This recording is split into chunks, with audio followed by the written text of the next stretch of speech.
Mubasheer good morning Mubasheer. നിർണായക നീക്കമാണ് P V എൻവറിൻ്റേത്. നിങ്ങൾക്ക് നിലമ്പൂരിനൊരു MLA ഇന്നിപ്പോൾ രാജിവെക്കും.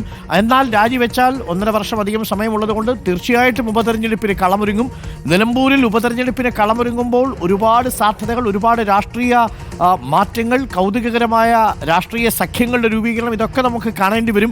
ആര്യാടൻ ഷൗക്കത്ത് ഒരു ഭാഗത്ത് സീറ്റ് ആഗ്രഹിച്ചേക്കാം, മറുഭാഗത്ത് പി വി എൻവർ തൃണമൂൽ കോൺഗ്രസിന്റെ സ്ഥാനാർത്ഥിയെ മത്സരിച്ചാൽ ആര് പിന്തുണയ്ക്കുമെന്നുള്ള ചോദ്യം, മറുഭാഗത്ത് വരുന്ന CPM സ്ഥാനാർത്ഥിയുടെ വിജയസാധ്യത, ലീഗിന്റെ പിന്തുണ, ഇതൊക്കെ നിലമ്പൂരിൽ രാഷ്ട്രീയ ചർച്ചയാവാൻ പോവുകയാണ്. നിലമ്പൂർ ഇന്ന് 9 മണിക്കു ശേഷം ഉപതെരഞ്ഞെടുപ്പിനുള്ള കളമൊരുങ്ങുമെന്നാണ് ലഭിക്കുന്ന വിവരം. തയ്യാറായി കഴിഞ്ഞു എന്ന് തോന്നുന്നു.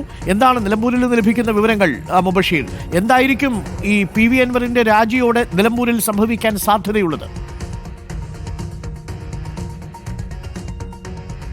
Very good morning doctor Arunkumar. നിലമ്പൂരിനെ സംബന്ധിച്ച് നിലമ്പൂർ ഉൾപ്പെടുന്ന മേഖലയിൽ ഇന്ന് പി വി അൻവർ രാജി പ്രഖ്യാപിക്കുകയാണെങ്കിൽ രണ്ടാമത്തെ ഉപതെരഞ്ഞെടുപ്പ് നടക്കുമെന്നുള്ളതാണ് ഏറ്റവും പ്രധാനപ്പെട്ട കാര്യം. നമുക്കറിയാം, വയനാട് ലോക്സഭാ ഉപതെരഞ്ഞെടുപ്പ് ഉൾപ്പെടെ നടന്ന മേഖലയാണ് നിലമ്പൂർ. അപ്പോൾ സ്വാഭാവികമായിട്ടും അൻവർ ഇന്ന് രാജിവെക്കുകയാണെങ്കിൽ അൻവറിൻ്റെ മണ്ഡലമായിട്ടുള്ള നിലമ്പൂരിലേക്ക് ഒരു ഉപതെരഞ്ഞെടുപ്പ് എത്തുമ്പോൾ ജനങ്ങൾ എങ്ങനെ അതിനെ നോക്കിക്കാണുമെന്നുള്ളത് തന്നെയാണ് ഏറ്റവും പ്രധാനപ്പെട്ട കാര്യം. നിലമ്പൂരുകാരോടൊക്കെ തന്നെ സംസാരിക്കുമ്പോൾ ഒരു സമ്മിശ്ര പ്രതികരണമാണ്. തുടർച്ചയായി ഒരു തെരഞ്ഞെടുപ്പുകൾ ഉണ്ടാകുന്നതിൽ ചെറിയ മടുപ്പ് അവർക്കുണ്ടെങ്കിലും സ്വാഭാവികമായിട്ടും ജനാധിപത്യ പ്രക്രിയയുടെ ഭാഗമാകാൻ ജനങ്ങൾക്ക് തന്നെ ഉണ്ടാകുമെന്നുള്ളതാണ് പൊതുവെയുള്ള ഒരു അഭിപ്രായം. എന്തായാലും അൻവറിൻ്റെ ഇന്ന് വാർത്താ സമ്മേളനത്തിന് വേണ്ടി തന്നെയാണ് നിലമ്പൂരുകാരും കാതോർത്ത് നിൽക്കുന്നത്. നമുക്കറിയാം, 2 തവണ നിയമസഭയിലേക്ക് അയച്ച സ്ഥലം കൂടിയാണ് അൻവറിനെ സംബന്ധിച്ച് നിലമ്പൂർ എന്നുള്ളത്. കിഴക്കൻ ഏറനാട് 2 തവണ അൻവറിനെ ആ നിലയിൽ തന്നെ പിന്തുണച്ചിരുന്നു. 2011 സ്വന്തം നിയോജക മണ്ഡലം, സ്വന്തം വീട് ഉൾപ്പെടുന്ന നിയോജക മണ്ഡലമായിട്ടുള്ള ഏറനാട്ടിൽ നിന്നും അൻവർ കരുത്ത് തെളിയിച്ചുകൊണ്ടാണ് പിന്നീട് വയനാട് ലോക്സഭാ മണ്ഡലത്തിലേക്ക് വീണ്ടും മത്സരിക്കാനെത്തുന്നത്. 2011 ആ ഒരു നിയമസഭാ തെരഞ്ഞെടുപ്പിൽ ഇടതു സ്ഥാനാർത്ഥിയെ 3ാം സ്ഥാനത്ത് തള്ളിക്കൊണ്ട് ഏറനാട് നിയോജക മണ്ഡലത്തിൽ അൻവർ ഏറെ വോട്ട് പിടിച്ച് 2ാം സ്ഥാനത്തേക്ക് എത്തുന്നു.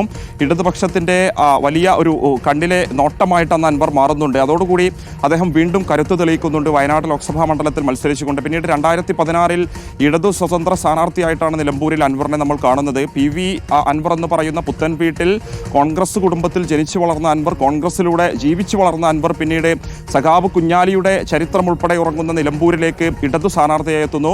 അവിടെ ഇടതുപക്ഷം തന്നെ അൻവറിനെ പിന്തള്ളിക്കൊണ്ട് രംഗത്ത് വരുന്ന കാഴ്ച ആദ്യമുണ്ടായിരുന്നെങ്കിലും പിന്നീട് അവസാന ഘട്ടത്തിലേക്ക് എത്തിയപ്പോൾ അൻവറിനെ പിന്തുണച്ചുകൊണ്ട് അവരൊക്കെ തന്നെ പരസ്യമായി പ്രചാരണത്തിനിറങ്ങുന്നു. അൻവറിന്റെ വിജയത്തിലേക്ക് എത്തുന്നു. രണ്ടാമത്തെ തെരഞ്ഞെടുപ്പിൽ അതിനുശേഷമുണ്ടായ തെരഞ്ഞെടുപ്പിൽ പലതരത്തിലുള്ള കുപ്രചാരണങ്ങൾ അൻവറുമായി ബന്ധപ്പെട്ടുണ്ടായിരുന്നു. ആഫ്രിക്കയിലേക്ക് പോയ MLA ആണ്, മണ്ഡലത്തിലുണ്ടായില്ലെന്ന പ്രചാരണങ്ങളൊക്കെ തന്നെ പൂർണ്ണമായും തള്ളിക്കൊണ്ട് വി പ്രകാശനെ പരാജയപ്പെടുത്തിയാണ് അൻവർ അവിടെ വിജയിക്കുന്നത്.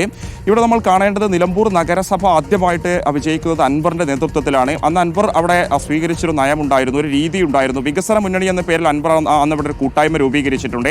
ചരിത്രത്തിൽ ആദ്യമായി നിലമ്പൂർ നഗരസഭ അങ്ങനെ പിടിച്ചെടുക്കാൻ അൻവറിന് സാധിച്ചിട്ടുണ്ട്. സ്വാഭാവികമായിട്ടും അൻവറിന്റെ അനുയായികളുടെ അവകാശവാദം തൃണമൂൽ കോൺഗ്രസിന്റെ ഭാഗമാകുന്നതോടുകൂടി തങ്ങളോട് ചേർന്ന് നിൽക്കുന്ന ചില പഞ്ചായത്തുകൾ നിലമ്പൂർ നിയോജക മണ്ഡലത്തിലുണ്ട്. സ്വാഭാവികമായിട്ടും തങ്ങളൊന്ന് വിരൽ ഞൊടിച്ചാൽ ഈ ഒരു പഞ്ചായത്തുകളൊക്കെ തന്നെ താഴെ വീഴും, തങ്ങളോടൊപ്പം നിൽക്കുമെന്നൊരു അവകാശവാദം അവർ ഉന്നയിക്കുന്നുണ്ട് എന്നുള്ളതാണ്. പക്ഷേ ഏറെ രാഷ്ട്രീയ പ്രബുദ്ധതയുള്ള കിഴക്കനേറെ നാട്ടുകാർ എങ്ങനെ അൻവറിന്റെ ഒരു രാഷ്ട്രീയ നീക്കങ്ങളെ നോക്കിക്കാണും എന്നുള്ളത് തന്നെയാണ് ഇനി ഏറ്റവും പ്രധാനപ്പെട്ടത്. അൻവറിനെ അവർ തള്ളുമോ സ്വീകരിക്കുമോ എന്നുള്ളത് തന്നെയാണ് രാഷ്ട്രീയ കേരളവും ഉറ്റുനോക്കുന്നത്.